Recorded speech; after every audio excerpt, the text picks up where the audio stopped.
savoir si votre filière offre des opportunités d'emploi? C'est cette question que vous devez vous poser.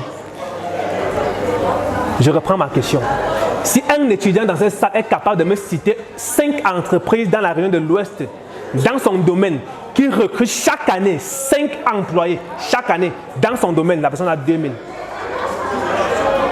Si vous êtes capable, je vous mets au défi. Ça vous fait comprendre qu'il n'y a plus de travail au Cameroun. Vous faites technicien de laboratoire, vous êtes 100 en classe.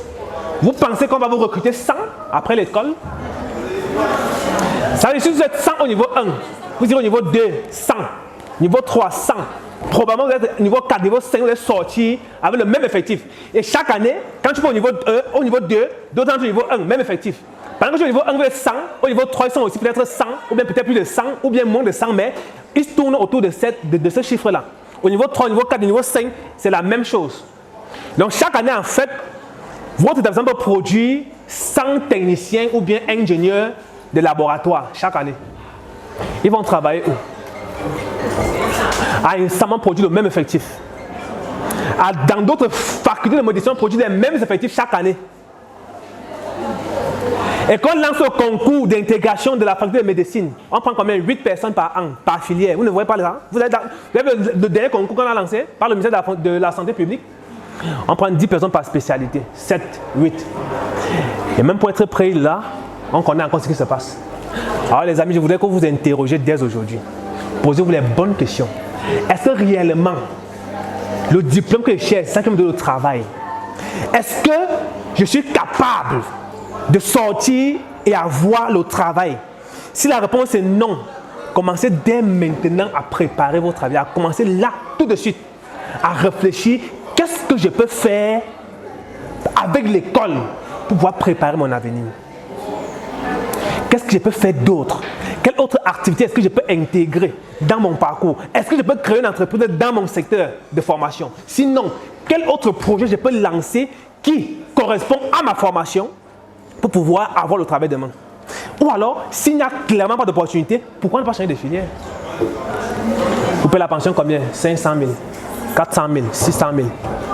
Après, tu finis l'école, tu es au quartier, tu croises les mains, tu écris les j'ai l'honneur de venir auprès de votre haute personnalité chaque jour et rien ne change.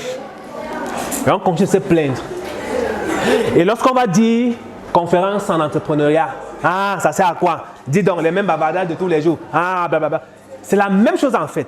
Depuis que moi je suis né, j'ai 25 ans aujourd'hui, depuis que je suis né, chaque année on se plaint. On a toujours eu à se plaindre du gouvernement, on a toujours eu à se plaindre qu'il n'y a pas de travail. On se plaint chaque année et rien ne change. Et ça, c'est le début d'année. Et c'est maintenant que tout se joue, au mois de janvier. Qu'est-ce que vous avez réalisé l'année passée comme objectif? Quels sont vos résultats? Quelles sont vos réalisations? Quelles sont vos aspirations? Qu'est-ce que vous voulez faire demain? Est-ce que vous avez compté sur votre établissement, sur vos parents, sur votre gouvernement? Est-ce que vous avez compté sur qui? Est-ce qu'il y a quelqu'un quelque part qui a prévu quelque chose pour vous? Et j'aime souvent dire, quand je vois les étudiants, je leur dis toujours, quand vous venez à l'école, vous êtes venus seul. C'est individuel. Écoutez-moi attentivement. Parce que d'aucuns arrivent et voient des amis qui s'entendent avec eux, qui épousent leur point de vue, vous vous mélangez, vous faites le désordre. Bref, vous faites tout ce que je ne veux pas citer, que je n'ai pas envie de citer ici ensemble. Toi, tu sors d'une famille pauvre, très pauvre. J'ai très mal lorsque je vois les parents, vos parents, il y en a ici, que les parents vendent les bâtons de manioc pour les envoyer à l'école. Il y en a que les parents sont au champ. Il y en a que les parents sortent de la maison à 4 h le matin pour aller faire le bail Amsterdam. Tous les jours, elles sont marchées en train de sécher sur le soleil pour vous envoyer à l'école. Mais tu arrives à l'école, puisque tu as vu ton ami et puis tu t'entends avec lui, tu ne sais pas d'où lui vient, tu ne connais pas ses projets, non, tu ne connais rien de lui, tout simplement parce que lui, vous avez le même langage, vous vous entendez, vous avez le feeling. Allez, pap, tu commences à te confier à lui et puis tu oublies d'où tu viens. Quand tu finis l'école, 2 mois après, tu vois seulement sur Facebook, il est devant la tour Eiffel. Quand il demande que mes gars, tu sais comment on peut arriver là-bas? Lui-même n'est pas au courant. Il te dit clairement que non, lui-même ne savait pas. Quand il a fini l'école, il y a son oncle qui était au Canada depuis, il a insisté qu'il vienne là-bas continuer ses études. Mais toi, maintenant, tu es là au Cameroun, tu es l'enfant de pauvre, tu n'es rien, tu es dans rien, tu te plains, ça change quoi? Tu dis que oui, il t'a noyé. Il t'a noyé, et puis quoi? Il t'a trahi, et puis quoi?